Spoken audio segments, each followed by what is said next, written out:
नमस्कार किसान साथियों।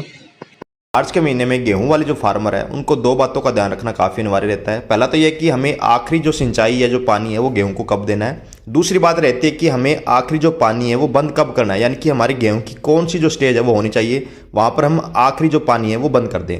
तो दोनों बातों को आपको बड़ा ही ध्यानपूर्वक देखना पड़ेगा या फिर सोचना पड़ेगा। किसान साथियों, सबसे पहली बात आती है कि हमें गेहूं का जो आखिरी सिंचाई है वो कब करना है। इसके सबसे बड़े जो डॉक्टर है वो आप लोग खुद हो, क्योंकि अगर मैं आपको कहूँगा कि आप फलानी तारीख को बंद कर दो या उस महीने की इस तारीख को बंद कर दो, तो इसका मतलब ये होता है कि हर एक फार्मर के यहाँ जो खेतों की मिट्टी है वो अलग अलग होती है, तो यहाँ पर थोड़ा सा जो आइडिया वो गलत हो जाता है। तो आप कृपया करके प्रतिवर्ष जो गेहूं की आप बिजाई करते ही हो तो आपको पता है कि हमें जो लास्ट पानी है वो कब तक देना चाहिए। तो इस बात का जो आप डिसाइड है वो खुद फार्मर करेगा।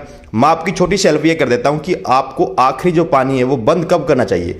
ये एक थोड़ा सा वैज्ञानिक तरीका है। किसान साथियों, गेहूं का पानी अगर आप सही समय पर बंद कर देते हो तो उसमें आपके काफी सारे बेनिफिट हो जाते हैं। पहला तो ये कि आपका जो तूड़ी या फिर जो भूसा बनता है वो काफी अच्छा बनेगा। आप देखो अक्सर की जो शाखाएं हैं वो काली पड़ जाती है, क्योंकि हमें लास्ट जो सिंचाई है वो पता नहीं होता कि कब बंद करना है, तो हमारी जो गेहूं है वो गिर भी जाती है। अक्सर काफी सारे फार्मर ये गलती करते हैं कि आखिरी जो पानी है वो काफी हैवी लगा देते हैं।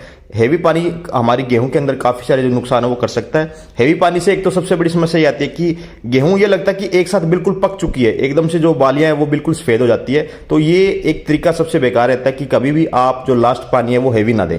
दूसरा हम बात करें कि आपको जो लास्ट पानी है वो बंद कब करना है, यानी कि आपकी गेहूं की जो स्टेज है या फिर अवस्था वो कौन सी होनी चाहिए।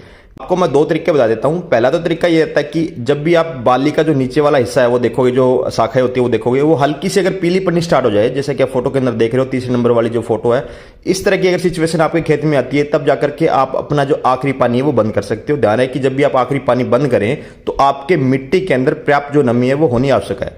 अगर किसी किसान साथी को ये जो तरीका है वो मालूम नहीं पड़ता तो इसके दूसरा तरीका ये रहता है कि आप अपनी बाली में से जो कुछ जो दाने हैं अलग अलग जगह से अपने खेत में से वो निकाल लीजिए। उन दानों को अगर आप दबाओगे तो उसमें से लगे कि आपको जो दूध है वो हार्ड हो चुका है, वो दबाने से, दाना तो दबाने से पिच कर आया लेकिन जो दूध है वो बाहर नहीं आ रहा, यानी कि बिल्कुल गाढ़ा हो चुका है। तो इस समय आप अपना जो आखिरी पानी है वो बंद कर सकते हो।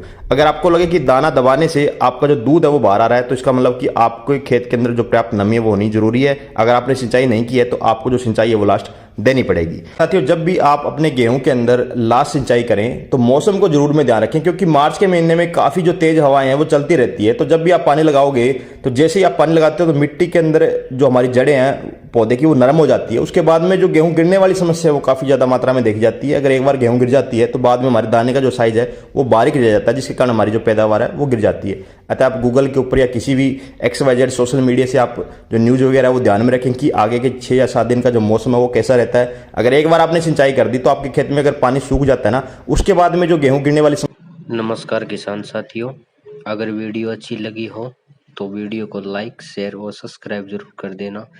जय जवान जय किसान।